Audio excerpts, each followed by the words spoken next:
Welcome to a journey into the origins of thought, where we will explore the minds that shape the very foundations of our understanding. Hello, my name is Mike, and I am the host of Mind Escape Podcast. I am happy to share my new series called Masters of Rhetoric. The goal is to draw from the earliest philosophers, scientists, and critical thinkers to help navigate the current technological paradigm. In a world where divisive and heuristic rhetoric often dominate online spaces, I believe it's crucial to return to the roots of dialectic. This approach can offer the thoughtful discourse that humanity desperately needs today. So join us on this philosophical adventure by subscribing to our channel and podcast. Engage with us through your comments and critiques. We're excited to hear your thoughts. Let's embark on this journey together with Masters of Rhetoric. Enjoy the series. Masters of Rhetoric, episode number 6, The Ancient Origins of Teleology, Plato, Aristotle, and the Proto-Teleologists. Heraclitus. Heraclitus lived roughly between 535 and 475 BC. He was a pre-Socratic Greek philosopher. He was from Ephesus, which was located on the Ionian coast. He focused on metaphysics, teleology, epistemology, ethics, politics, and cosmology. He's considered to be one of the two founders of Ontology.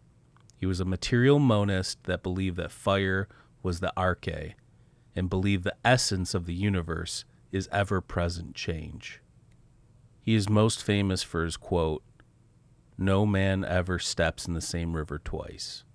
Now, some of you that have been following Masters of Rhetoric from the beginning, these might be repeats or me repeating facts or origins of some of these philosophers, but I'm doing that to familiarize the listeners even more, and repetition is a good way to learn something. And also, somebody might be new to the podcast and be seeking this kind of information out, so that's why I'm repeating it.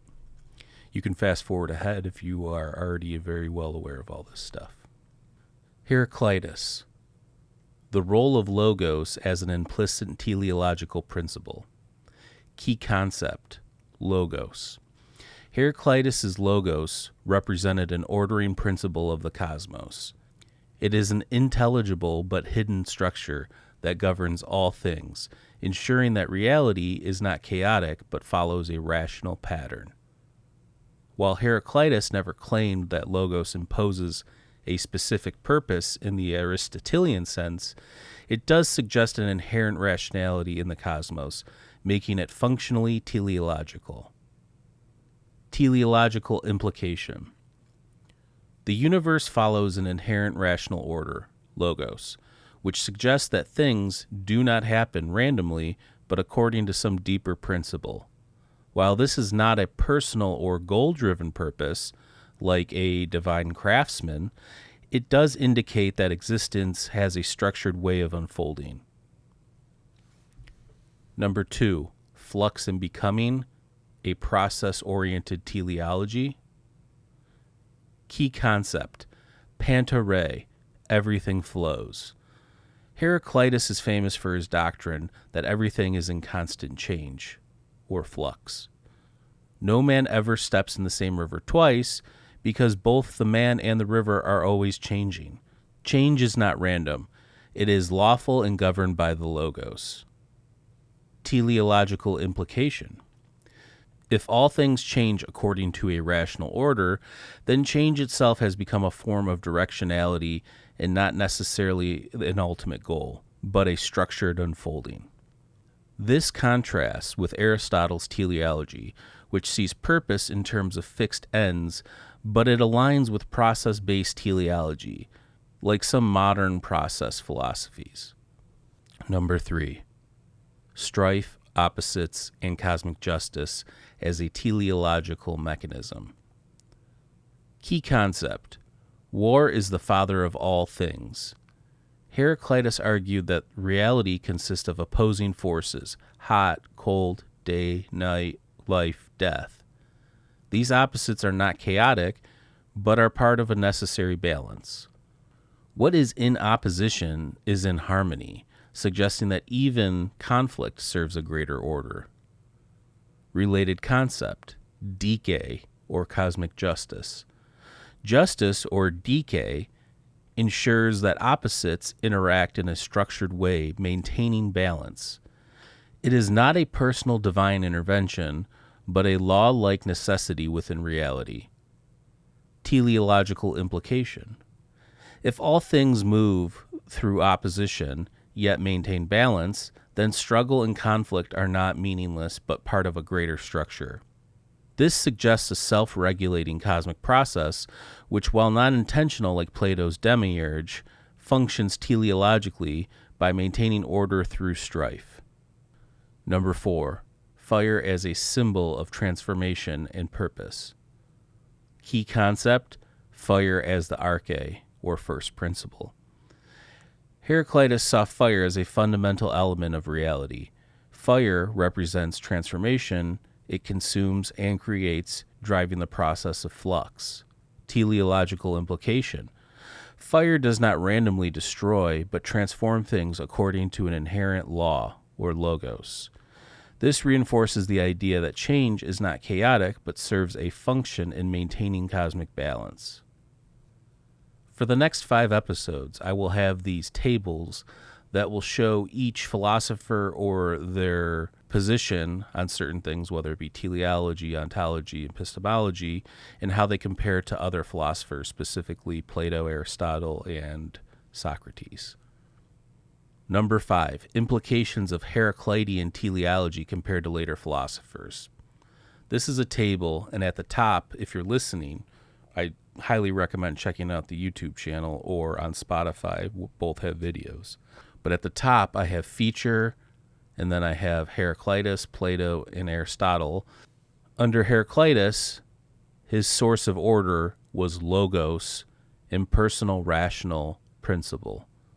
Under nature of change, constant flux directed by balance of opposition. Under teleology, I have implied, which was order through opposition. Role of conflict, I have essential to the functioning of reality. Process-based, change follows a law-like structure. Under Plato, for source of order, I have the demiurge, a divine craftsman. Under nature of change, I have the world moves towards the good. Under teleology, it's explicit. Purpose through forms. Role of conflict, I have seen as disharmony to be overcome. And type of purpose. Under Plato, I have ultimate ideal and moving towards the form of the good. Under Aristotle, for source of order, I have teleological nature, intrinsic final causes. Under nature of change, I have all things seek their telos, or final purpose. Teleology, I have systematic. All things have a defined purpose. Under role of conflict, I have plays a role, but is not the ultimate cause. And under type of purpose, I have intrinsic function, ergon leads to telos. Number 6. Was Heraclitus a teleologist? Yes, but not in the classical sense. He did not believe in final causes like Aristotle, nor does he propose a divine craftsman like Plato's demiurge. However, his logos, structured flux, and cosmic balance suggest a universe that follows a rational, self-organizing principle which is functionally teleological. His philosophy aligns with a process-oriented teleology, where purpose is found in the unfolding of reality rather than fixed end goals. This makes Heraclitus a precursor to later teleological systems while remaining distinct from them. His views resonate with modern-day complexity theory, self-organizing systems, and even aspects of dialectical philosophy. Anaximander. Anaximander lived roughly between 610 and 546 BC. He was a pre-Socratic Greek philosopher. He lived in the Ionian city of Miletus If you have not already, go check out episode number 1 where I discuss the pre-socratics, where they came from, and the origins of Ionian physicists and natural philosophy. I highly recommend it. That's episode number 1. He was part of the Milesian school and studied under his teacher and master, Thales. He taught Anaximenes and possibly Pythagoras. He was a material monist that believed the apeiron, which means limitless or infinite in cosmological terms, was the source of all things. He also used arche, first, in philosophical terms, which means origin or beginning. He was first to theorize the earth floats still in the infinite and not supported by anything. He was referenced by some as the father of cosmology. He was the first to speculate the plurality of worlds. He attributed thunder and lightning to natural processes as opposed to divine causes. His cosmology is often seen as a proto-teleological view in that it suggests a natural order and purpose, but without the direct imposition of a conscious goal-oriented force. Number 1, the apeiron, the boundless or infinite, as a teleological principle. Key concept, apeiron. Anaximander introduced the concept of the apeiron as the origin of all things. The apeiron is an undefined, infinite, and eternal source from which all things emerge, to which they return. The apeiron is beyond all qualities and is not a specific element like water, as in Thales' monistic views, or air, as in Anaximenes' monistic views, but an indeterminate substance that is the source of everything. Teleological implication. The apeiron is a self-regulating principle that drives the processes of creation and destruction, suggesting an ordered cosmos governed by a rational, cyclical process. This implies that the universe is not random, but follows an inherent structure that balances forces and maintains equilibrium, which is an early form of teleological thinking. While Anaximander does not explicitly suggest that the apeiron has a goal or purpose, its role in maintaining balance hints at an intrinsic order and purposeful regulation within nature. Number 2, the balance of opposites in cosmic justice. Key concept, cosmic justice, or decay.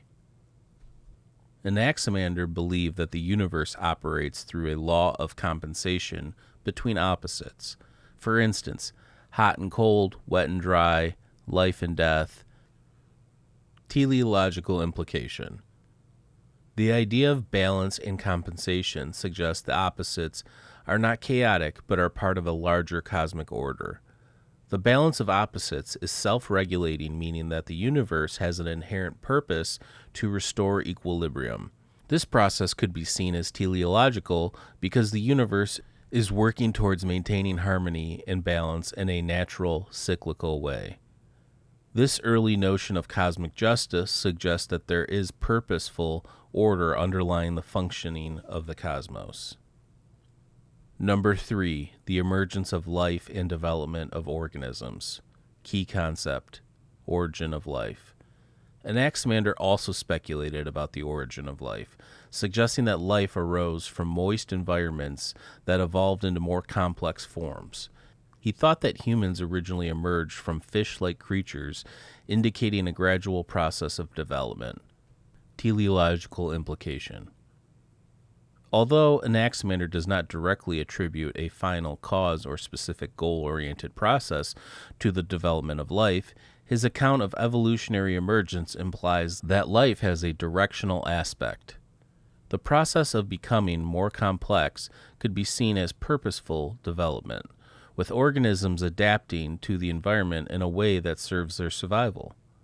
This evolutionary view, where organisms as a part of a larger natural order governed by balance and justice, resonates with later teleological accounts of the evolution of life in nature, especially those involving natural selection. Number 4, the role of the cosmos in the preservation of life. Key concept, cosmic cycles and the preservation of life. Anaximander emphasized that the cosmos operates in cycles, with things emerging and returning to the apeiron in a repeating process. The balance of forces in nature ensures the continuation of life. He explains that life continually regenerates itself by returning to the apeiron, which serves a source of renewal. Teleological implication. The idea of renewal and cyclical processes suggests that the cosmos operate with a directionality and kind of purposeful movement towards balance and equilibrium. This cyclical process ensures the persistence of life, implying that the universe is organized in such a way that life is continuously preserved and renewed, which can be seen as a form of teleological maintenance. Number 5. Cosmos and natural law. Key concept: natural law and the self-regulating cosmos. The entire universe is governed by the laws of nature and arise from the apeiron, and these laws keep the cosmos in motion, ensuring that everything has its place and purpose. Anaximander's view of the cosmos suggests that everything has an inherent role and that the forces of nature naturally balance out in an orderly, law-like manner. Teleological implication. The self-regulation of the cosmos suggests that nature is not random, but rather organized by laws that ensure balance and stability. This implies that there is a purposeful order to the universe. Though it is not directed by a conscious being, rather it is driven by an inherent nature of the apeiron and the principle of cosmic justice. Number 6. Anaximander's teleology compared to later philosophers. Again, I have a table that I created here. If you're listening, you can go check out our YouTube channel or our Spotify. Both have videos. Across the top, from left to right, I have feature, Anaximander, Plato, and Aristotle. Going down along the left side column, I have source of order, nature of change, cosmic justice, purpose of life, and teleology. For Anaximander, under source of order, I have apeiron, the infinite indeterminate. Under nature of change, I have cyclical, governed by balance and justice. Under cosmic justice, I have law of compensation between opposites. Under purpose of life, I have life arises from the apeiron and develops according to natural law. And under teleology, I have implicit, self-regulation, balance, and renewal. For Plato and Aristotle, these will remain the same. So unless something changes, you can go back and look at the first table that I did for Heraclitus. Those will be the same. Number 7, conclusion. Was Anaximander a teleologist? Yes, in a broad implicit sense. While Anaximander does not formulate a system of final causes like Aristotle, his concept of the apeiron, balance of opposites, and cosmic cycles suggest that the universe is governed by rational laws that ensure purposeful order. His cosmic justice concept and the emergence of life point towards a self-regulating natural system where everything is part of a greater order that serves the balance and renewal of life. Anaximander's view can be seen as a precursor to later teleological theories, especially those that emphasize cosmic law and balance rather than goal-oriented purpose imposed by an external force. Empedocles. Empedocles lived roughly between 494 and 434 BC. He was a pre-Socratic philosopher who introduced a pluralistic cosmology that combined elements of materialism and teleology. While he did not formulate a teleology in the Aristotelian sense, where everything strives towards a final cause, his concepts of love and strife as cosmic forces suggest a directional, structured process governing nature and life. Number 1, the 4 roots as the basis of natural order. Key concept: 4 roots or elements: earth, air, fire, and water. Empedocles rejected the idea that a single element as proposed by Thales, Anaximenes, and Heraclitus, was the fundamental substance of reality. Instead, he proposed that everything is made of four eternal elements or roots: earth, solidity and structure; air, lightness, breath, movement; fire, energy and transformation; water, fluidity and adaptability.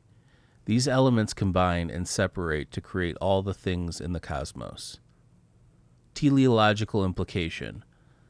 The elements themselves do not have intrinsic purposes, but their interactions suggest an orderly system that follows natural laws.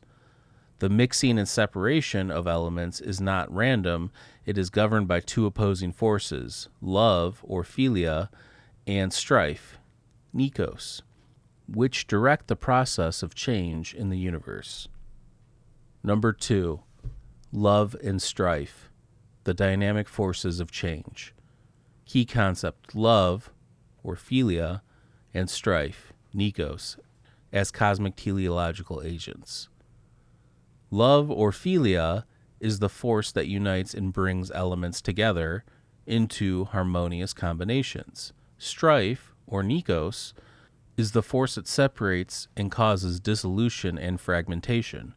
The universe operates through an eternal cycle of love and strife, oscillating between unity, or love, and division, strife.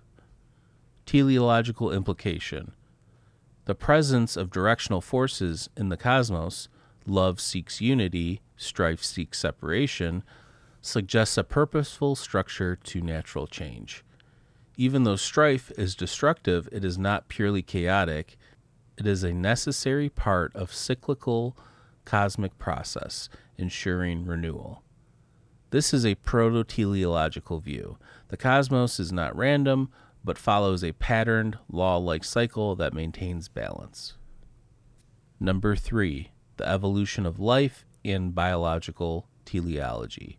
Key concept: evolutionary theory of organisms. Empedocles proposed an early evolutionary theory describing how living beings arose from random combinations of body parts in the early stages of life.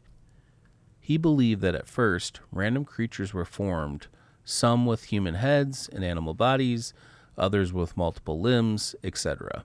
Only the well-formed, functionally advantageous creatures survived, while the poorly adapted ones perished.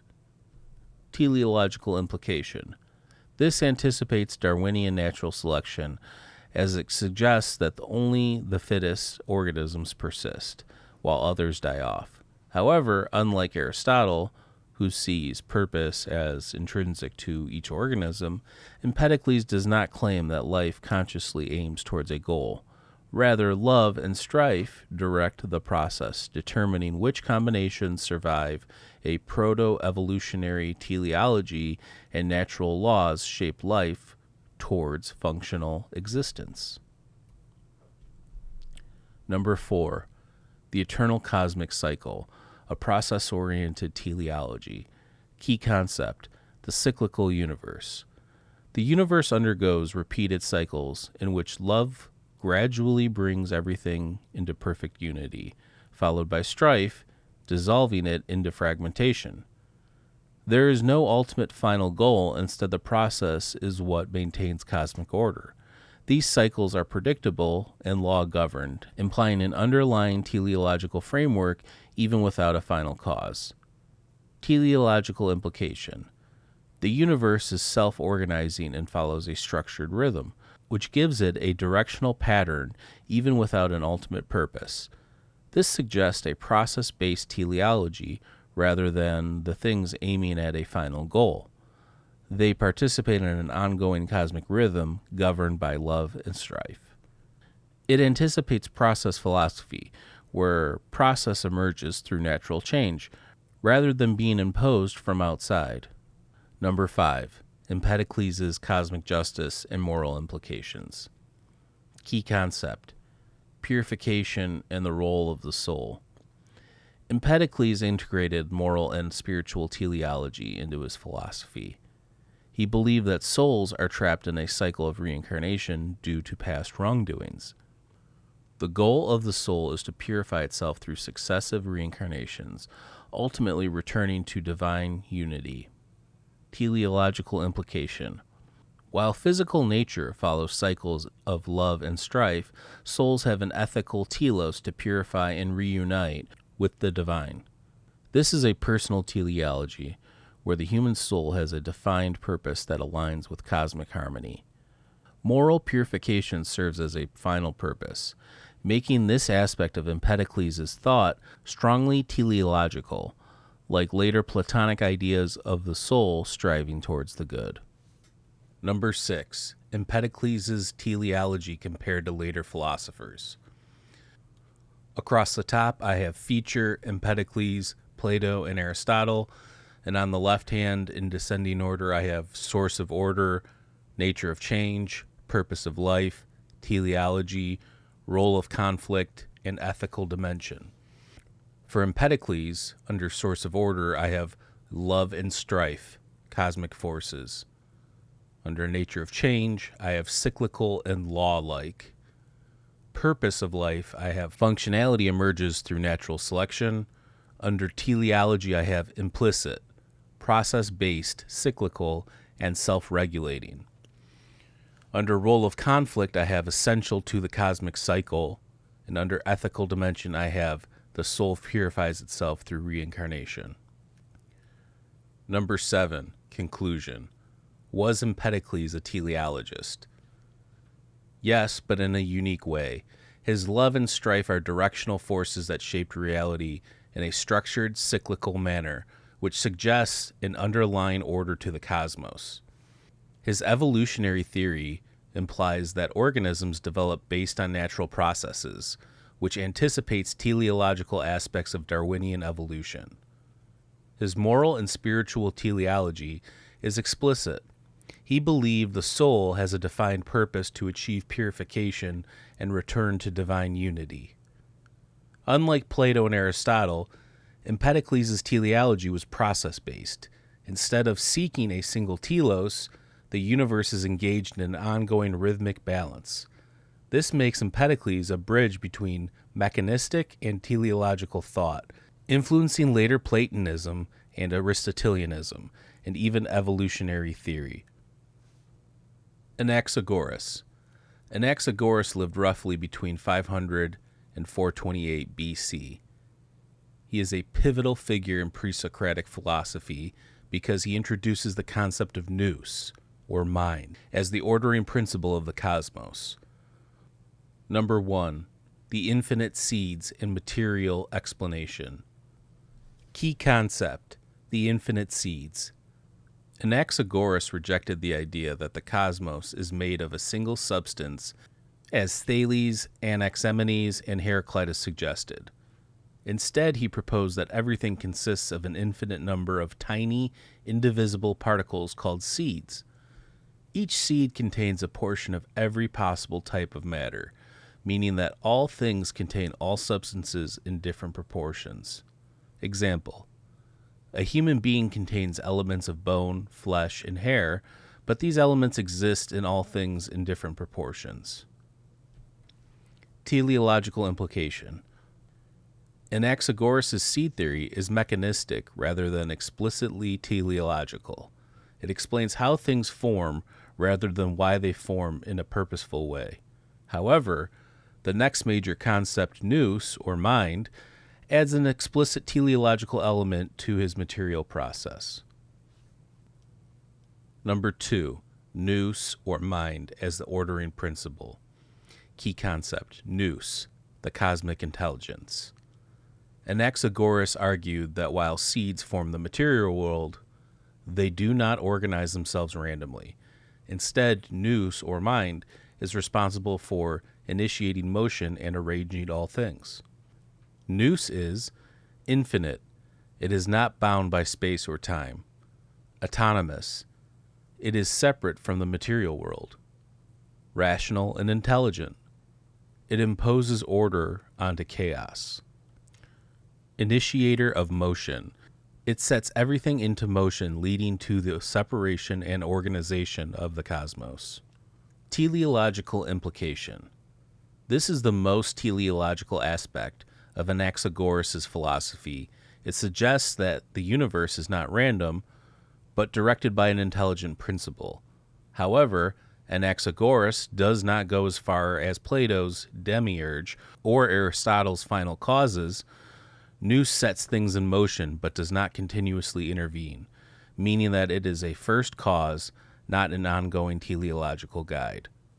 Number 3, the rotation of cosmos and order in nature. Key concept, vortex motion as a structured process. Nous initiates a rotational motion, or vortex, that causes the seeds to separate and organize into the cosmos. This results in the formation of distinct elements, planets, stars, and living beings. Teleological implication. The rotation initiated by Nous suggests a structured development, meaning that the cosmos unfolds accordingly to a rational process rather than chaotic accident. However, once this process begins, it follows mechanistic principles, meaning Nous does not continuously intervene in nature. This is a teleological but non-theistic model. Nous is intelligent but not a personal deity directing events with a moral or ultimate goal. Number 4, the origins of life and the mind's role in evolution. Key concept, life emerges through natural organization. Anaxagoras was one of the first thinkers to suggest that life originated naturally from the environment. He believed that life began in moist environments and evolved over time. The human mind is distinct because it participates in Nous, meaning that human intelligence is a reflection of the cosmic order. Teleological implication. This is a proto-evolutionary idea that life emerges from natural processes, but its complexity suggests an ordered pattern. The fact that human intelligence mirrors Nous suggests that the development of reason is a teleological unfolding of cosmic intelligence. However, unlike Plato, Anaxagoras does not claim that humans are moving towards a form of the good. Rather, intelligence emerges as a part of a natural process initiated by Nous. Number 5. The role of Nous in human purpose and knowledge. Key concept, Nous and human understanding. Anaxagoras believed that the human mind is superior to that of animals because it participates in the greater Nous. He argues that rational thought aligns humans with the cosmic intelligence that governs the universe. Teleological implication. This suggests that human purpose is linked to intellectual development. The more we understand the natural order, the closer we are to Nous. Unlike Plato, who argues that we must contemplate the forms, Anaxagoras suggests that scientific observation and reason bring us in tune with the cosmic order. This is a form of epistemological teleology. The purpose of human reason is to comprehend the rational structure of the cosmos. Number 6, Anaxagoras' teleology compared to later philosophers. Here's a table that compares the teleology of Anaxagoras to Plato and Aristotle. Across the top from left to right, I have feature Anaxagoras, Plato, and Aristotle. On the left-hand side, descending down, I have source of order, nature of change, purpose of life, teleology, role of mind, and role of conflict. For Anaxagoras, under source of order, I have Nous, or mind, initiates motion. Under nature of change, I have vortex motion separates elements. Under purpose of life, I have emerges from natural organization. Under teleology, I have implicit. Nous directs initial order. Under role of mind, I have Nous orders cosmos and is reflected in human reason. And under role of conflict, I have separation is necessary for order. Number 7, conclusion. Was Anaxagoras a teleologist? Yes, but in a limited way. Anaxagoras introduced Nous as an intelligent ordering principle, which strongly suggests a teleological framework. The universe is structured rationally, not randomly. However, Nous only initiates the cosmic process. It does not continuously direct events towards a final goal like Plato's forms or Aristotle's teleology. His view of life and intelligence suggests a directional process where human reason develops as an extension of nous, implying an epistemological and cognitive teleology. Unlike later philosophers, Anaxagoras does not assign moral or spiritual purpose to nous. It is purely a rational force governing mechanistic natural processes. Final thoughts. The legacy of Anaxagoras' teleology. His nous influenced Plato and Aristotle, though they expanded its role into more explicit teleology. His scientific approach anticipates later ideas in evolutionary theory and rational cosmology. His view that mind structures reality remains influential in philosophy of science and consciousness studies today. Socrates and Plato. Socrates, who lived between 469 and 399 BC, was the philosophical turning point in ancient Greece, shifting the focus from natural philosophy, the pre-socratics, to ethics, knowledge, and metaphysics. His ideas recorded by his student Plato, who lived between 427 and 347 BC, transformed into Platonism, which later shaped Western thought, Neoplatonism, and Christianity. Number 1. Socrates' philosophy. Key concepts. The Socratic method is a dialectical process of questioning to reach truth. Virtue as knowledge. The belief that knowing the good leads to doing good. Virtue as knowledge. The belief that knowing the good leads to doing the good. Eudaimonia, or flourishing. As the highest good, happiness is achieved through wisdom and virtue. The unexamined life. Self-inquiry is the path to truth and a meaningful life. Rejection of relativism. Truth is objective, not based on mere opinion. Socrates' causal influence on Plato.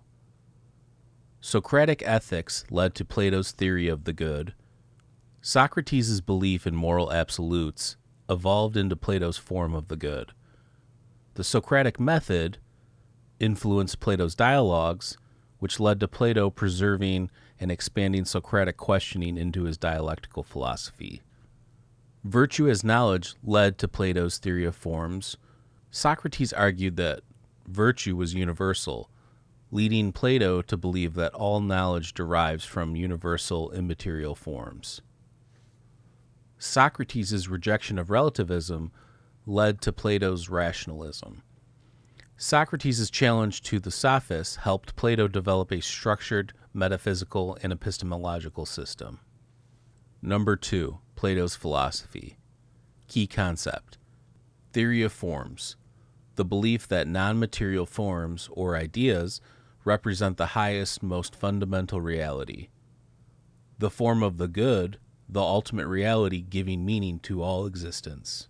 The tripartite soul, the rational, spirited, and appetitive parts of the soul. The allegory of the cave. The world we experience is a shadow of the true higher reality. The philosopher king, the ideal ruler guided by wisdom and truth. Causal influence on later thought. Theory of forms. Neoplatonism and early Christianity, the idea of a higher realm. Theory of forms led to Neoplatonism and early Christianity. The idea of a higher realm of perfect reality influenced Plotinus's one and the Christian concept of heaven and the God. The form of the good influenced Christian teleology and became the foundation for Christian ideas of God as the ultimate being. The tripartite soul influenced Christian and medieval psychology and influenced Christian ideas of body-soul relations and moral psychology. The philosopher king influenced political philosophy. It influenced Augustine's City of God and later utopian thinkers. Socrates and Plato. Number 3. The evolution from Socrates to Platonism on later thought. Step 1. Socratic ethics to Plato's theory of the good. Socrates believed virtue is knowledge. Once we know what is good, we will act accordingly. Plato, the good is the ultimate reality. True knowledge is about recognizing good beyond physical experience. Step 2. Socratic inquiry to Plato's rational metaphysics. Socrates thought the dialectical method is the key to discovering the truth. Plato believed that truth exists in the eternal, unchanging world of forms. Step 3. Socratic politics to Plato's philosopher king.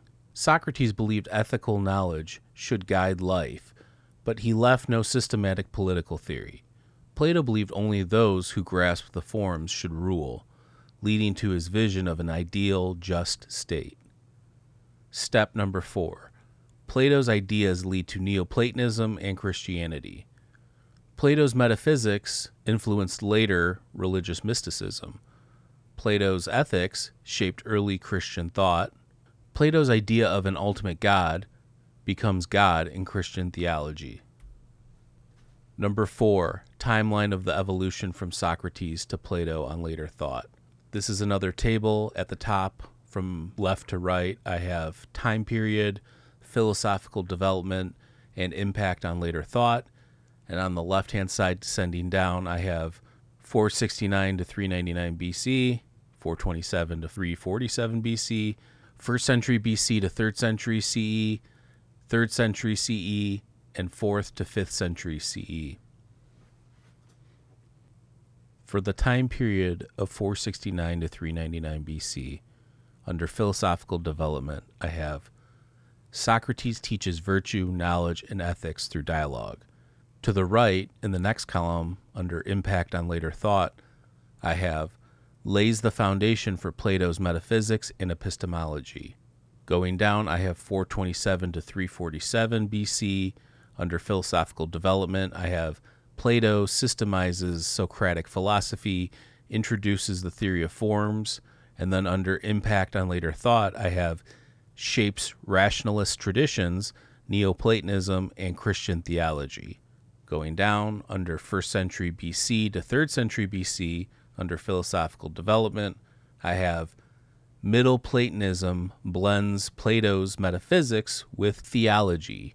And then to the right, under impact on later thought, I have bridges Plato's thought with Neoplatonism and Christianity. Going down, under 3rd century CE, under philosophical development, I have Plotinus develops Plato's concept of the good into the ineffable one. And then to the right, under impact on later thought, I have Christian thinkers like Augustine and Pseudo-Dionysius adapt Neoplatonism in Christian doctrine. Going down under the 4th and 5th century CE, under philosophical development, I have Augustine synthesizes Platonism with Christianity, arguing that God is the form of the good.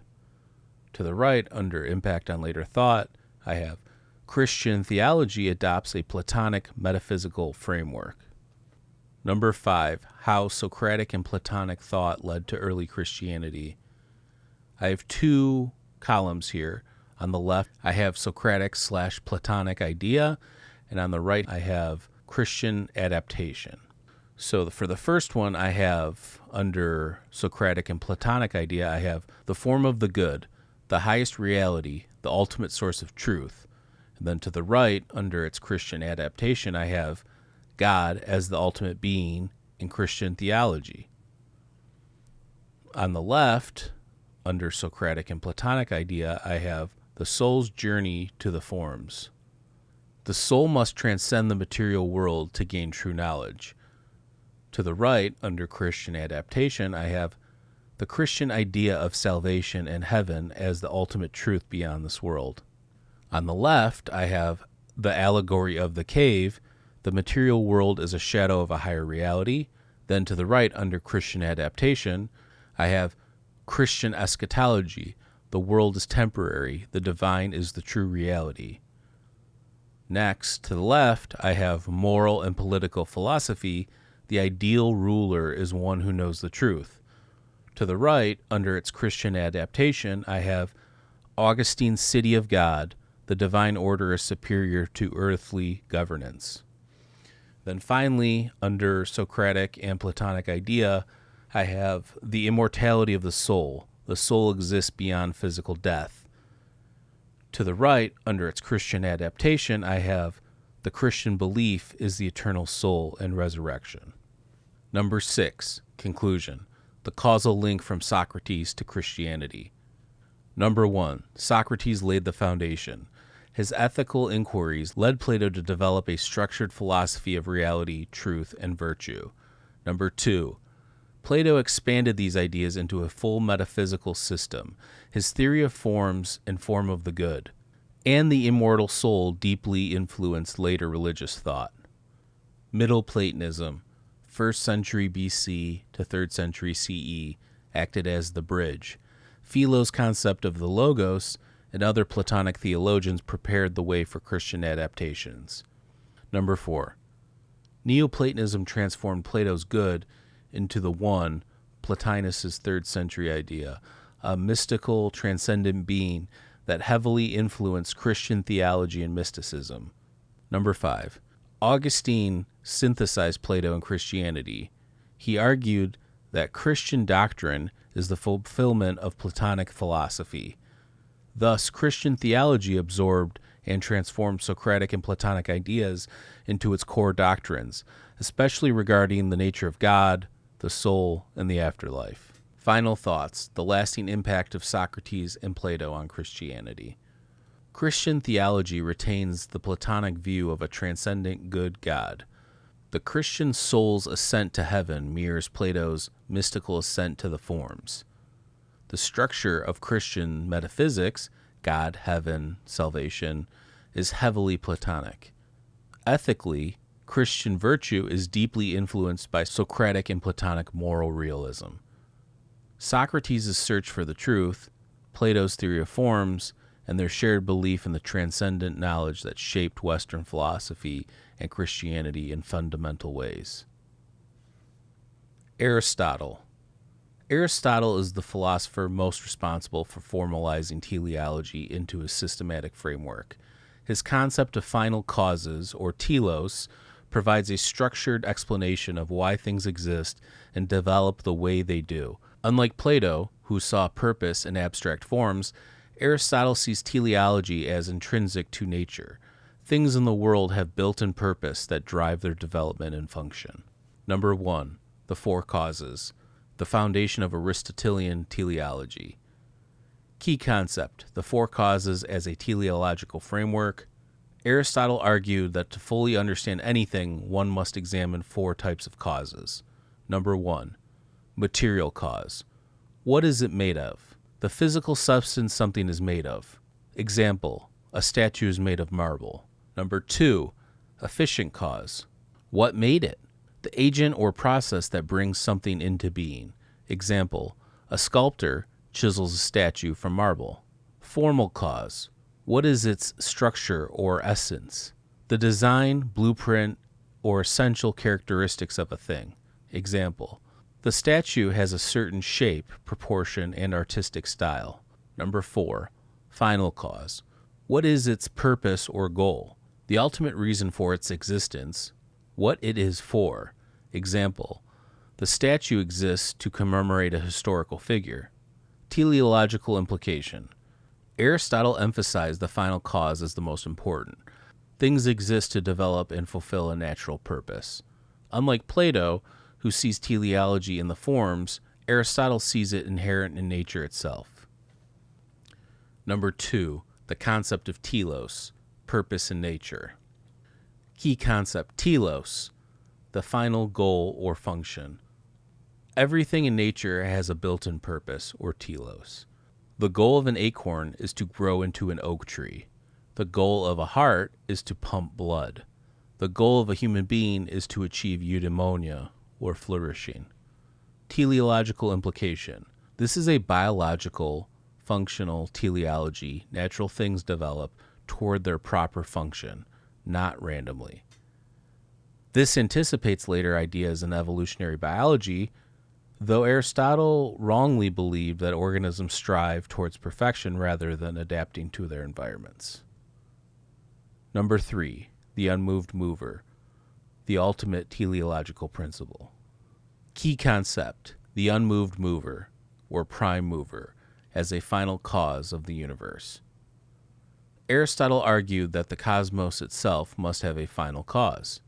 He introduced the unmoved mover, a pure eternal actuality that causes all motion without being moved itself. The unmoved mover does not consciously create the world, but serves as the ultimate final cause, drawing everything towards its perfection. Teleological implication. This is a cosmic teleology. Everything in the universe strives towards the highest actuality, the unmoved mover. Unlike Plato's demiurge, the unmoved mover does not intervene in the world. It is a pure state of being that other things strive to imitate. Number 4, teleology and biology, the purpose of living things. Key concept: nature does nothing in vain. Aristotle's biological studies, especially in parts of animals and generation of animals, reveal his beliefs that nature is purposeful. He argued that the organs of animals exist for specific functions. Unlike modern natural selection, Aristotle sees biology as essential. Things develop toward their predefined nature rather than through random variation. This teleological view influenced biology for centuries until Darwin replaced it with a non-purposeful mechanism, natural selection.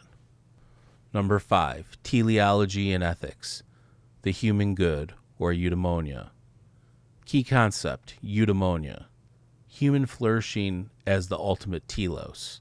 Aristotle argued that telos of human life is to achieve eudaimonia, a flourishing or virtuous life. Unlike pleasure, hedonism, or mere survival, eudaimonia is about fulfilling the highest potential as rational beings. The function or ergon of a human is to use reason well, just as the function of a knife is to cut well. Teleological implication: moral teleology. Humans have a natural purpose, which is to cultivate virtue and live rationally. This deeply influenced Christian enlightenment and modern virtue ethics. Teleology and politics, the polis as a natural end. Key concept: the polis, or city-state, as the natural telos of society. Aristotle argues in Politics that human society is teleological. It develops naturally towards organized communities. The state, or polis, is the highest form of human association because it enables people to achieve eudaimonia. Man is by nature a political animal. Teleological implication: social structures are not arbitrary. They exist to fulfill the human need for a good life. This is an organic, naturalistic teleology where societies evolve toward greater cooperation and rational governance. Number 7, Aristotle's teleology compared to other philosophers. This is a table comparing Aristotle's teleology to some of the previous philosophers we discussed. Across the top, I have feature Aristotle, Plato, Anaxagoras, and Empedocles, and descending down the left side, I have source of order, nature of change, purpose of life, biological teleology, and role of mind. Under Aristotle, for source of order, we have final causes in nature. Under nature of change, we have development towards inherent purposes. Under purpose of life, we have achieve eudaimonia, or rational flourishing. Under biological teleology, we have organisms developed toward natural functions. And under role of mind, we have rationality fulfills human telos. Number 8, conclusion. Aristotle's lasting impact on teleology. Aristotle is the most systematic teleologist in Western philosophy. He integrated teleology into physics, biology, ethics, and politics. He integrated teleology into physics, biology, ethics, and politics, making purpose the core of natural processes. His scientific teleology influenced medieval scholasticism, Christian theology, and Enlightenment ethics. His ethical teleology, or eudaimonia, remains central to virtue ethics today. However, his biological teleology was superseded by Darwinian evolution, which removed the goal-directed process from biology. Final thoughts. Is Aristotle's teleology still relevant? While modern science rejects inherent purpose in nature, teleology persists in ethics, psychology, and social philosophy. The idea that humans flourish by fulfilling their natural potential remains a powerful framework for ethics and personal development. Questions and conclusions for Masters of Rhetoric, episode number 6. As we have explored, the teleological visions of Socrates and Plato laid the groundwork for how we understand purpose, ethics, and the nature of reality. Socrates, through his relentless questioning, sought to uncover a true purpose of human life, believing that knowledge and virtue were intertwined, and that living a good life meant aligning oneself with the highest understanding of the good. His dialectical method not only challenged conventional wisdom, but also set the stage for Plato's grand metaphysical system. Plato, in return, expanded on these ideas, giving us the theory of forms, where purpose is not just an individual pursuit, but something woven into the very fabric of reality. The form of the good stands as the ultimate telos, the highest reality towards which everything aspires. Through the dialogues, Plato showed that everything in nature and human society is oriented towards an ideal end, whether it is the governance of the state, the cultivation of virtue, or the soul's ascent towards truth. Implications and influence. These ideas have rippled through history, influencing Neoplatonism, early Christianity, and even modern debates on nature of purpose.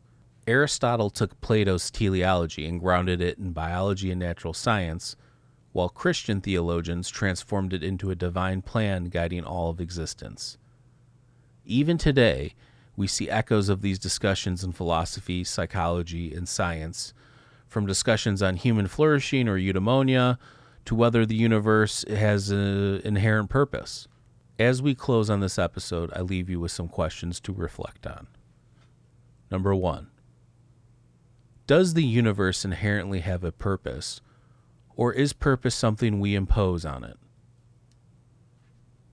Number 2. Is human life directed towards a single ultimate good, as Plato suggested, or is purpose more fluid and subjective? Number 3. If Socrates believed that virtue is knowledge, can ignorance ever be an excuse for moral failure? Number 4.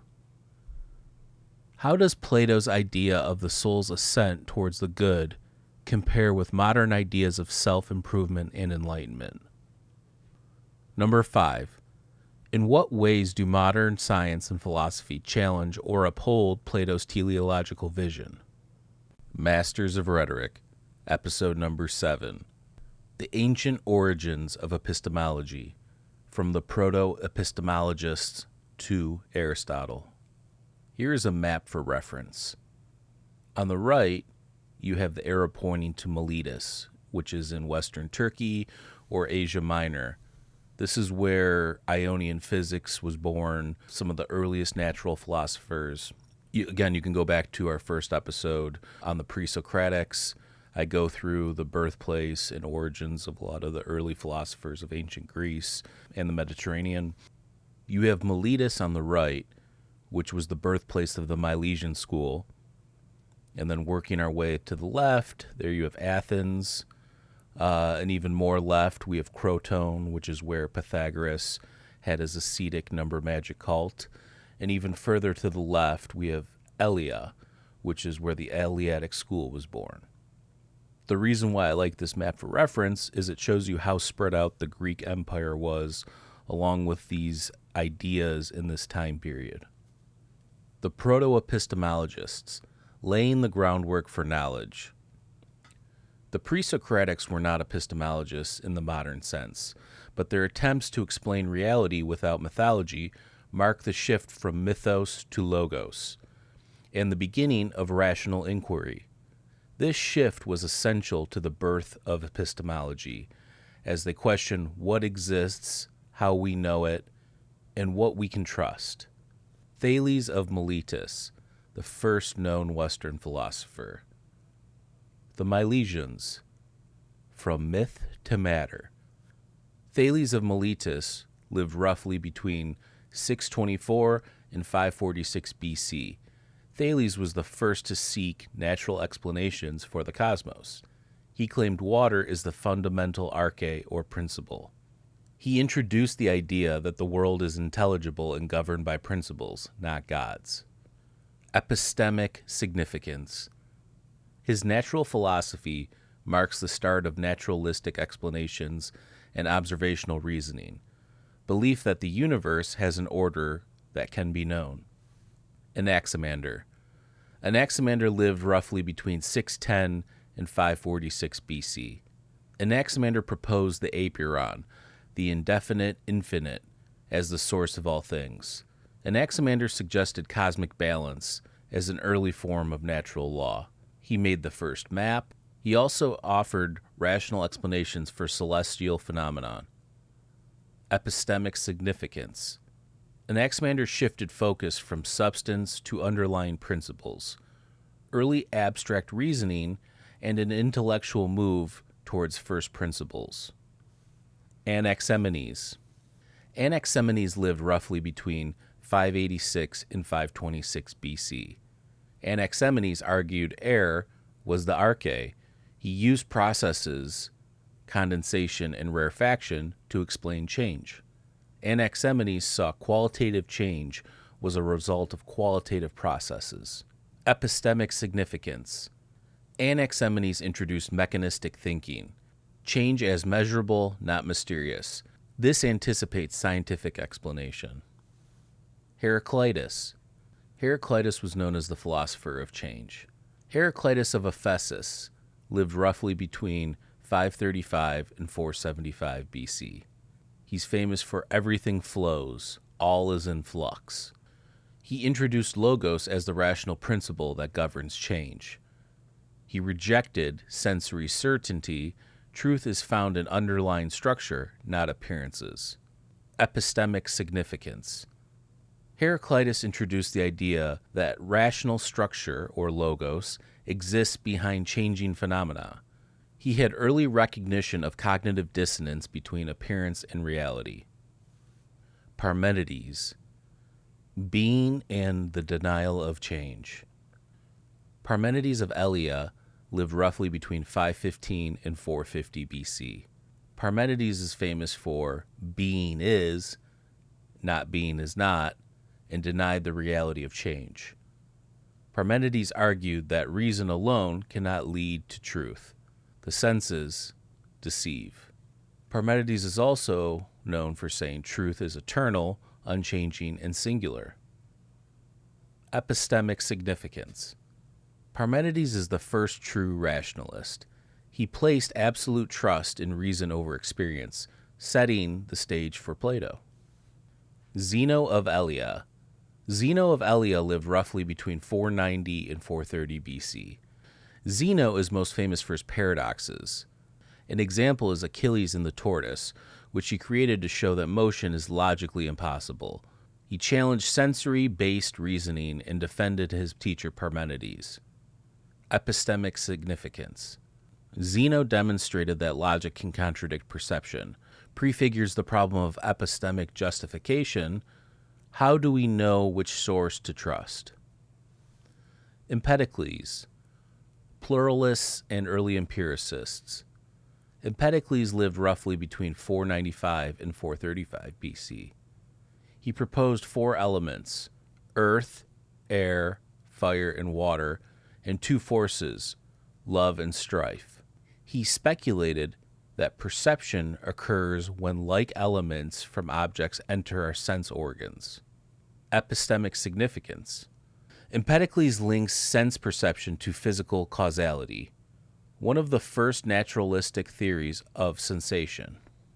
Anaxagoras. Anaxagoras lived roughly between 500 and 428 BC. He introduced nous, or mind, as the ordering force of the cosmos. Everything contains a portion of everything else. Nous arranges it. Epistemic significance. He introduced intellect as a cosmic principle and the idea that mind and knowledge are fundamental to the understanding of the universe. Democritus. early epistemological dualism.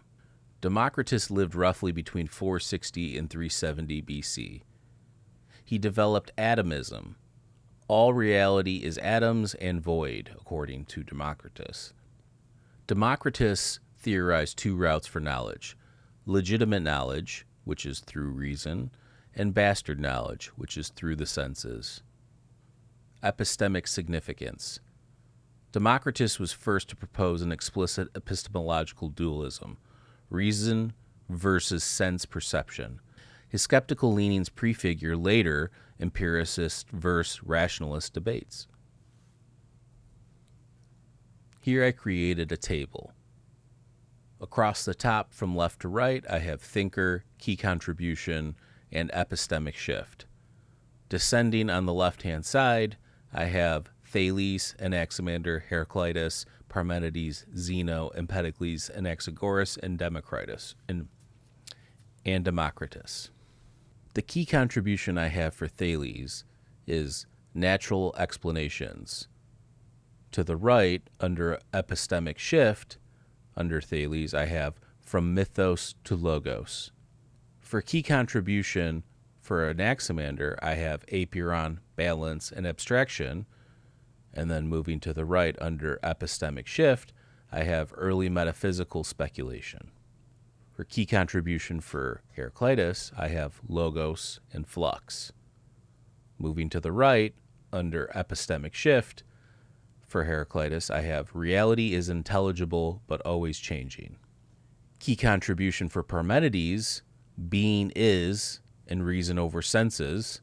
Moving to the right, under epistemic shift, I have rationalist foundation of truth. Key contribution for Zeno of Elea, I have paradoxes. Moving to the right, under epistemic shift, I have logic versus perception. Key contribution for Empedocles, I have elements plus sensation. Moving to the right, under epistemic shift, I have physical basis for perception. Under key contribution for Anaxagoras, I have nous as cosmic mind. Moving to the right, under epistemic shift, I have intellect is foundational. Key contribution for Democritus, I have atomism and dual epistemology. Moving to the right, under epistemic shift, I have reason is greater than senses and the start of skeptical inquiry. Again, I create visuals along with these podcasts and these episodes. So if you're interested, I highly recommend checking out our YouTube channel if you're not already. And also we have video episodes on Spotify as well, because there is visuals as I am reading off this table I created. Socrates, the midwife of knowledge. Primary sources. Socrates wrote nothing. Our sources come from Plato's early dialogues like Euthyphro, Apology, Meno, and many more as we've already discussed. Also Xenophon's Memorabilia, and indirectly from Aristophanes and Aristotle. Epistemological contributions. Dialectic. Elanchus. A method of questioning that exposes contradictions in the interlocutor's beliefs, designed to move closer to truth by eliminating falsehoods. Epistemic humility. I know that I know nothing is not nihilism. It's a call for intellectual honesty. Knowledge begins with recognizing ignorance. Universal definitions. Knowledge requires stable, essential definitions. What is justice, virtue, etc.? He sought conceptual clarity rather than mere empirical examples. Virtue is knowledge. In Meno, Socrates argues that true knowledge of the good necessarily leads to right action. This moral epistemology fuses ethics with knowing. Analysis. Socrates was less a theorist and more a methodologist. His genius lay in redefining philosophy as a process rather than a possession. He was the first to treat epistemology as ethical, seeing knowledge is not merely an intellectual achievement, but something tied to how one lives. Legacy. Socrates left no system, but his method of doubt, self-examination, and pursuit of essential truths became the seed of all subsequent epistemology. Plato, the architect of rationalist epistemology. Key dialogues. Meno. Meno explores whether virtue can be taught and introduces anamnesis, or recollection. Theaetetus. Theaetetus investigates what is knowledge and criticizes major definitions. In Republic, books 5 through 8, Plato introduces the divided line, allegory of the cave, and the theory of forms. In Phaedo, Socrates argues that the soul knows truth before birth, knowledge as remembrance. Key dialogues. Meno. Meno explores whether virtue can be taught and introduces amnesis, or recollection. Theaetetus. Theaetetus investigates what is knowledge and criticizes major definitions. Republic. The Republic books 5 through 8 introduce the divided line, allegory of the cave, and the theory of forms. In Phaedo, Plato has Socrates argue that the soul knows truth before birth, knowledge as remembrance. Epistemological contributions. Theory of forms. True knowledge is about unchanging eternal forms, beauty, justice, etc. Physical world yields only doxa, which is opinion, because it is in flux. Tripartite epistemology in Theaetetus. Knowledge is perception, was rejected. Heraclitean flux undermines it. Knowledge is true belief, rejected. You can believe something true accidentally. Knowledge is justified true belief, discussed but also criticized via the jury example. Anamnesis. Knowledge is recollection from a previous immaterial existence of the soul. It points to a kind of rational intuitionism. The soul accesses truths through reason, not experience. Allegory of the cave. Humans live in ignorance, or the shadows, and must ascend to the form of the good, true knowledge. Education is not giving knowledge, but turning the soul towards what is already known. Analysis. Plato built the first complete theory of knowledge in Western philosophy, rationalist, dualist, and metaphysical. He was deeply skeptical of the senses, believing that certainty can only be from one's reason's apprehension of abstract, not empirical truths. Legacy. Plato's conception of knowledge as justified, eternal, and immutable continues to influence debates in epistemology. However, his reliance on metaphysical forms makes his epistemology both powerful and problematic, compelling in theory, elusive in application. Aristotle, the systems of empirical epistemology. Key texts. Posterior analytics. Formal theory of scientific knowledge. Metaphysics. On first principles and the nature of being. Nicomachean ethics. Links knowledge with action and moral virtue. De anima, the psychology of perception and thought. Epistemological contributions. Empiricism and abstraction.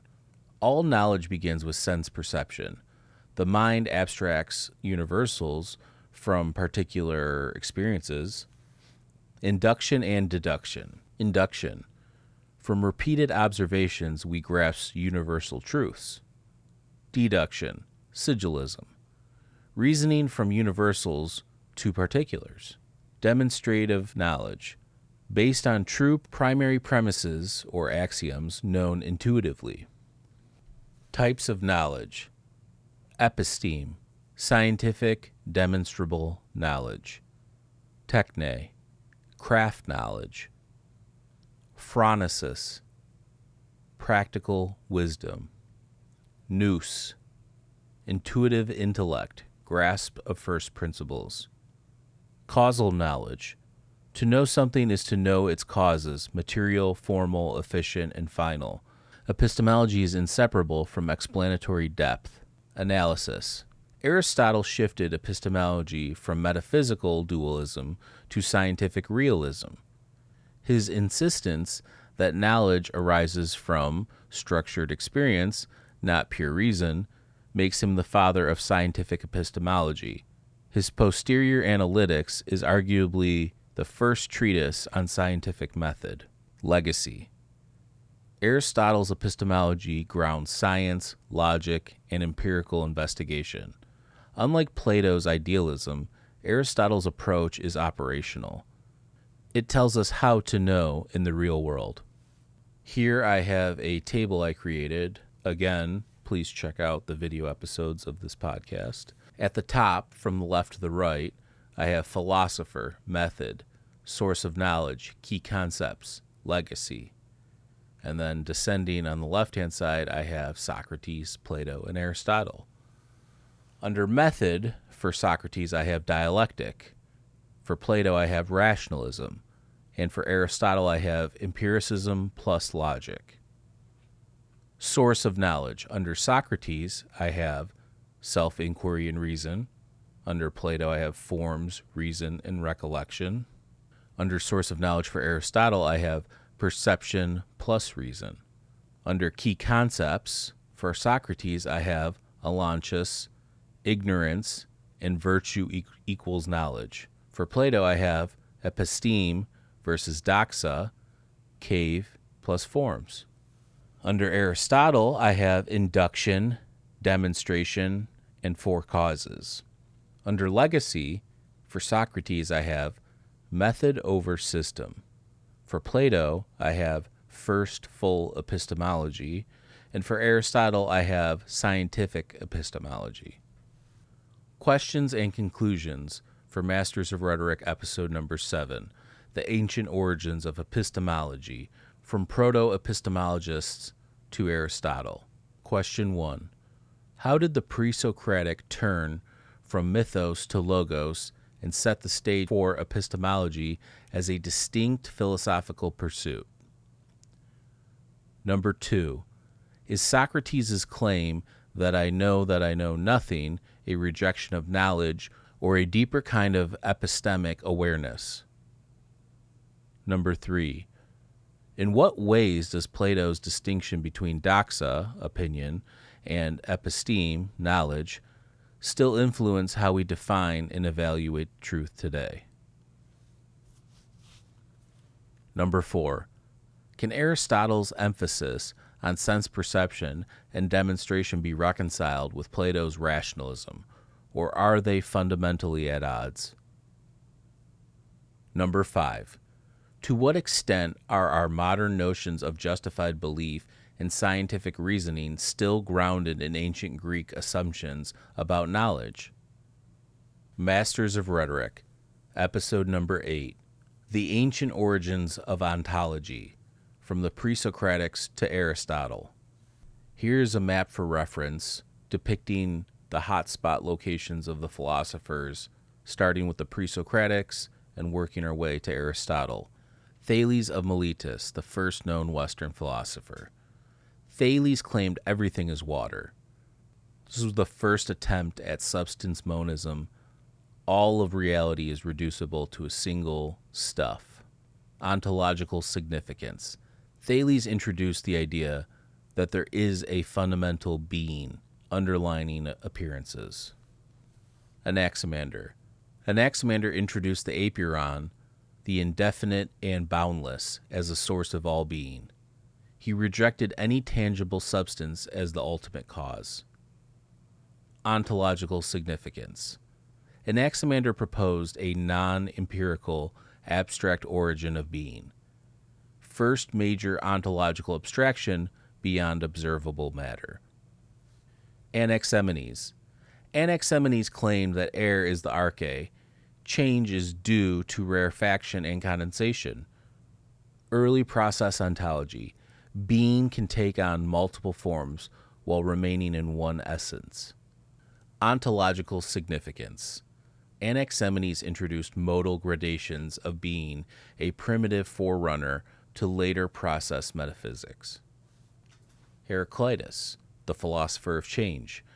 Heraclitus put forth, all is flux. Everything is in a state of becoming. Fire equals the symbol of transformation, and logos is the rational order. Ontological significance. He replaced static being with becoming. He introduced processual ontology and unity of opposites, identity through change. Parmenides, being and the denial of change.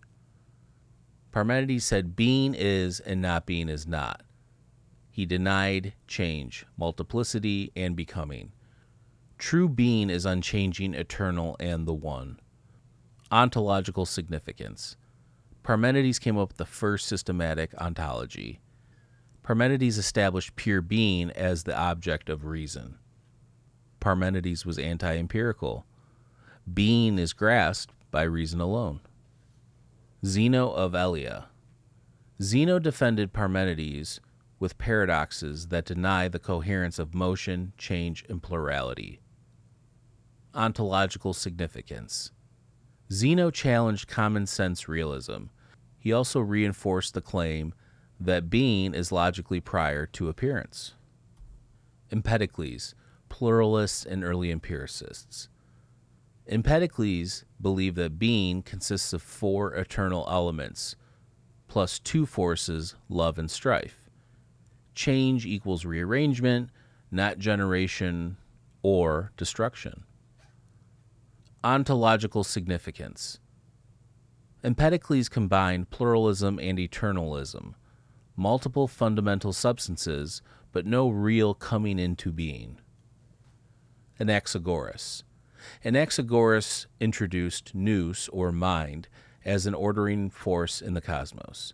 Everything contains parts of everything else. Change is mixing, not generation. Ontological significance. Embedded intelligence in being itself, and also one of the first mentalistic ontologies. Democritus. Early epistemological dualism. Atomism, all being is composed of indivisible atoms moving in the void. Only atoms and the void truly exist. Ontological significance. Democritus introduced materialist ontology and reductionism. He laid the foundations for mechanistic and scientific worldviews. Socrates, ethical ontology. While Socrates focused more on ethics and epistemology, he implicitly shaped ontology by rejecting material explanations for virtues and human nature. He also sought out essential definitions, what it means to be just, good, or virtuous. Ontological significance. Socrates moved ontology towards the realm of concepts and the soul. He also suggested that what something is, its essence, is knowable and definable. Plato, dualist ontology. Key ontological views. The theory of forms. True being exists in an immaterial, timeless world of perfect forms. Sensible things participate in forms, but are not truly real. Two-world ontology. World of becoming, or physical, equals illusion or change. World of being, or forms, equals true reality or eternal. Ontological significance. One of the most influential ontologies in Western thought. Plato established metaphysical dualism, a higher, truer order of being beyond the senses. Aristotle, substance ontology. Key ontological framework. Being equals substance. Reality is composed of individual substances defined by their form and matter. Aristotle rejected Plato's forms as separate. Instead, form is the thing. Aristotle rejected Plato's forms as separate. Instead, form is the thing. Aristotle distinguished between potentiality and actuality, primary versus secondary substances, and essence versus accidents. Ontological significance. Aristotle created the first systematic ontology that aligns with scientific realism. All things are a unity of form and matter, Their being is the actualization of potential. Here I have a table I created. From the top left to the right, I have thinker, core view of being, ontological mode, and significance. And down the left-hand side, I have Thales, Heraclitus, Parmenides, Democritus, Plato, and Aristotle. Under core view of being, for Thales, I have water is the arche. For Heraclitus, I have all is change, fire, and logos. Parmenides, I have being is, change is illusion. For Democritus, I have atoms plus void. For Plato, I have world of forms. For Aristotle, I have substance, form plus matter. Under ontological mode, for Thales, I have substance monism. For Heraclitus, I have process ontology. For Parmenides, I have static monism. For Democritus, I have materialist pluralism. For Plato, I have metaphysical dualism. For Aristotle, I have immanent realism. Under significance, for Thales, I have first natural ontology. For Heraclitus, I have unity through becoming. For Parmenides, I have rationalist ontology. For Democritus, I have proto-scientific metaphysics. For Plato, I have idealist ontology. And for Aristotle, I have grounded scientific ontology. Final analysis. The birth of ontology. The pre-Socratics asked what reality is, but not always what being means. Parmenides was the first to define being itself as a philosophical subject. Plato abstracted being to a non-material plane, forever shaping metaphysical inquiry. Aristotle naturalized ontology, rooting it in form, matter, and actualization, making it usable in biology, logic, and ethics. The question, what is being, began as a cosmological puzzle, but by the time of Aristotle, it had become the central question of philosophy, leading directly to Heidegger, modern science, and metaphysical debates today. Questions and conclusions for Masters of Rhetoric, episode number 8, The Ancient Origins of Ontology, from the pre-Socratics to Aristotle. Number 1. Was Parmenides' claim that non-being is not the first true ontological proposition in Western philosophy, or a denial of change and plurality altogether? Number 2. How does Heraclitus' concept of a world in flux challenge the idea of stable, knowable being, and can ontology survive without permanence? Number 3. Is Plato's two-world ontology, forms versus physical world, a solution to the problem of being, or a metaphysical leap that complicates it further? Number 4. Does Aristotle's view of being as substance strike a more balanced ontology between material reality and intelligible form, or does it oversimplify the complexity of existence? How did the pre-Socratic obsession with what is evolve into a structured ontology in Aristotle? And what, if anything, did we lose in that transition? Masters of Rhetoric, episode number 9. Aristotle, the first scientist. Introduction. Why call Aristotle the first scientist?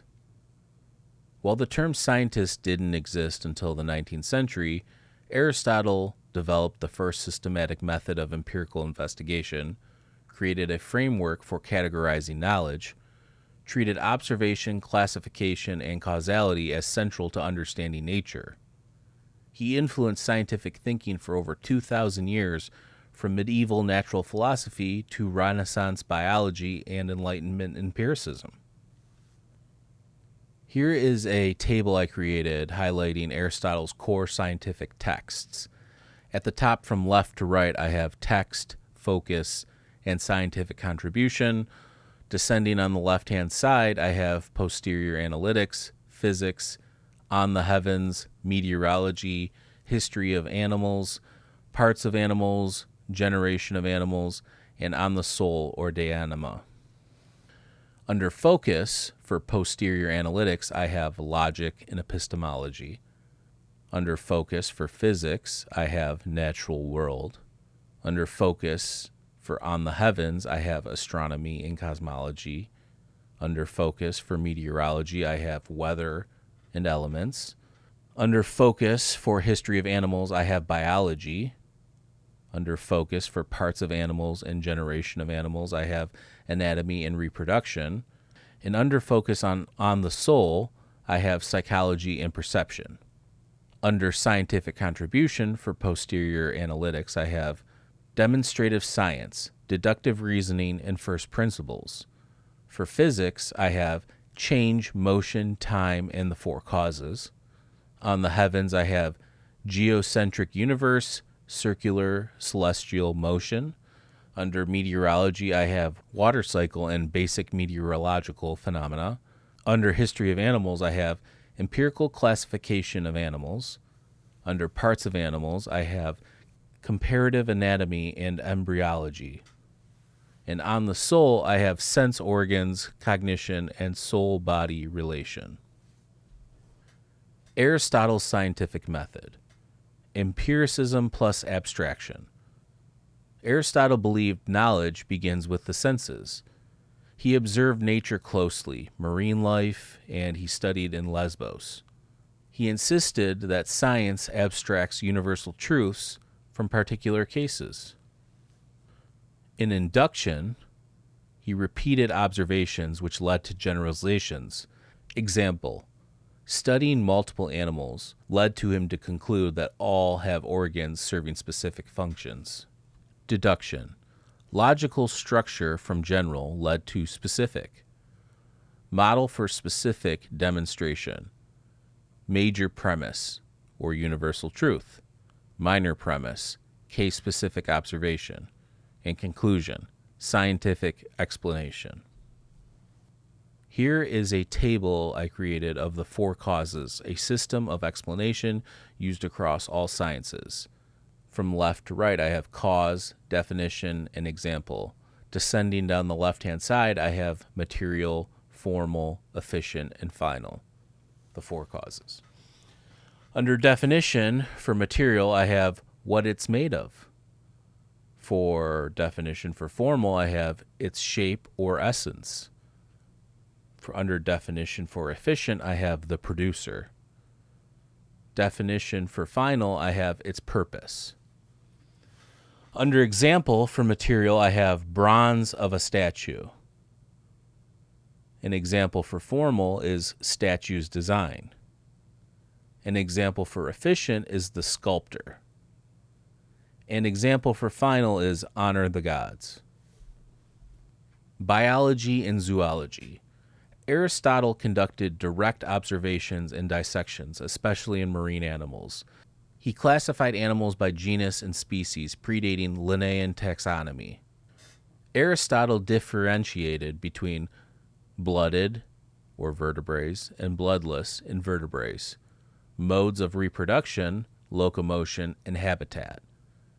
He believed that organs and structures serve teleological purposes, function defined by end, and from the history of animals, he put, nature does nothing in vain. Meteorology and earth science. Aristotle described the hydrological cycle. Evaporation leads to condensation, which leads to rain. He also explained phenomena like earthquakes, winds, and lightning. He tried to categorize terrestrial processes via natural causes. Psychology and perception. In De Anima, he defined the soul as form of the body. He studied sense perception as biological and cognitive, with sight, sound, touch, taste, smell. Aristotle introduced the idea of hierarchy of souls. You have vegetative, which is plants, sensitive, which is animals, and then you have rational, which is humans. As you can see to the left, I have a little picture there. Notice how you have the vegetative soul, or plants, and then that's encapsulated by animals, or the sensitive soul, and then humans, or rational soul, encapsulates all three. Analysis. Aristotle's scientific legacy. Why he matters. Systematizer. He created the first integrated scientific system that included method, logic, biology, physics, and metaphysics. Observer. Unusually empirical for his time, many of his zoological observations remained unmatched for centuries. Teleologist. Aristotle believed nature is purposive, which inspired both biological insight and limiting assumptions. Strengths. Unified reason and observation. First to build science on structured foundation, and insisted that knowledge must be demonstrable and principled. Limitations. Aristotle lacked experimentation in the modern sense. He relied too heavily on purpose-driven explanations, and his cosmological and physics theories were later falsified, but his methodology persisted. Questions and conclusions for Masters of Rhetoric, episode number 9. Aristotle, the first scientist. Number 1. Does Aristotle's fusion of logic, observation, and purpose offer a more holistic approach to science than modern methods, or does it constrain inquiry with metaphysical assumptions? Number 2. How did Aristotle's concept of the four causes shape the way we explain things today? And do we still rely on final causes in subtle ways? Number 3. Can Aristotle's emphasis on essence and form be reconciled with today's reductionist science, or are we operating on completely different ontological assumptions? Number 4. How did Aristotle's lack of experimentation affect the reliability of his scientific claims, and what does this reveal about the limits of observation alone? Number 5. If Aristotle had access to modern technology, would his methods have evolved, or would his philosophical commitments resist paradigm shifts like heliocentrism and evolution? Nothing exists except atoms and empty space. Everything else is opinion, attributed to Democritus. Masters of Rhetoric, episode number 10, Democritus and the Atom. Democritus, why he matters. Democritus lived roughly between 460 and 370 BC. He was one of the first to propose a fully materialist ontology. All that exists is atoms and void. Along with his teacher Leucippus, he developed the first atomic theory centuries before modern atomic science. His ideas were ignored or suppressed by Plato and Aristotle, but deeply influenced Epicureanism, Lucretius, and later scientific thought. The Democritus-Leucippus controversy. Leucippus lived roughly during the 5th century BC. He was considered the originator of atomism in ancient sources. He wrote on the order of the universe, which is now lost. He is said to be the first to propose the void as real, allowing motion to occur. In Aristotle's Metaphysics, A4, Leucippus and his associate Democritus say the full and the empty are the elements. Democritus, who roughly lived between 460 and 370 BC, was a student of Leucippus. He systematized and expanded atomic theory. He wrote over 70 works, including On Nature, On the Mind, Cosmology, Causes, and they're all lost. We know his ideas through Aristotle, Theophrastus, and later atomists. Controversy. Epicurus later claimed Leucippus never existed, crediting all of atomism to Democritus. Modern scholars generally believe Leucippus existed, but Democritus was the greater contributor. The core of ancient atomism. Number 1. Atoms, or uncuttable units. Indivisible, eternal, and imperceptible. Differ only in shape, size, order, and position. Combine to form all material things. Void, or empty space. Number 2. Void, or empty space. Absolutely necessary for motion and separation. Bold move. Void is real, not non-being, a radical break from Parmenides. Number 3. mechanism over purpose, no teleology. Atoms move and collide by necessity, not purpose. He opposed Aristotle's final causes and Plato's forms. Number 4, perception and knowledge. Two types of knowledge: legitimate, which is through reason, and bastard, which is through the senses. Sensory data is subjective, but reason can uncover true reality, atoms and void. Epistemological legacy. Democritus was a skeptical realist and trusted reason over the senses, but he did not deny perception entirely. The anecdote, dust in the light. Anecdote summary. A legend says that Democritus sat in a dusty shed or darkened room and noticed particles floating in a shaft of sunlight. This visual led him to theorize all visible objects are made up of smaller, invisible particles. Historical status. There is no direct ancient source confirming this anecdote. It appears to be a later embellishment, possibly inspired by Lucretius, who uses a similar metaphor in De Rerum Natura in the 1st century BC. Lucretius, On the Nature of Things. Observe what happens when sunbeams are led into a dark room. You will see a multitude of tiny bodies. It is through the movement of these atoms that all things come to be. Conclusion. While the dust and light image is likely apocryphal for Democritus, it accurately illustrates the core idea, which is that reality consists of tiny unseen particles in motion. Scientific and philosophical legacy. Democritus anticipated modern atomism. In the 18th and 19th century, there was a revival. Chemist John Dalton echoes Democritus's framework. Modern physics obviously differs. Quantum particles and classical atoms are not the same thing, but the intuition remains profound. Lack of experimentation. Definitely a problem. Atomism was entirely theoretical, no empirical proof or method. He was criticized by Plato and Aristotle for being an atheistic materialist. Inspired. Democritus inspired Epicurus, which added free will to atomism, Lucretius, which is a poetic expression of atomism, and modern secular science. Democritus was suppressed in the Platonic Academy, Christianized metaphysics seen as dangerous to the soul and purpose-driven cosmos. Democritus, the theoretical physicist before physics. Democritus was one of the boldest thinkers of antiquity.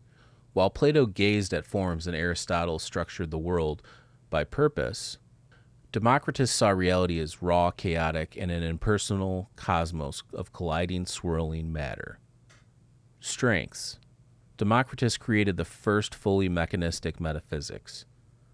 Democritus trusted reason and mathematics over mythology or authority. And Democritus was the forefather of materialism and reductionism.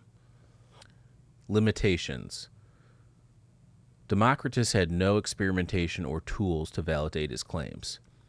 He over-relied on abstraction. He had no model or emergence or complexity in life forms. Questions and conclusions for Masters of Rhetoric, episode number 10, Democritus and the Atom. Number 1. Was Democritus's vision of invisible particles a case of reason surpassing sensory limits or an early form of speculative metaphysics? Number 2. How does the atomism of Democritus differ from the atomism of modern physics, and does that difference matter in evaluating his legacy? Why did Plato and Aristotle marginalize or ignore atomism? And what does that tell us about the politics of philosophical legacy? Number 4. Does Democritus's worldview leave space for meaning, value, or purpose, or does his reductionism risk erasing the human dimension of existence? Number 5. Is the story of the dusty shed and particles in the light a literal inspiration or a symbolic myth? And how does such things help us grasp unseen truths? Until next time, this has been Masters of Rhetoric. Stay curious, stay skeptical, and keep trying to master rhetoric.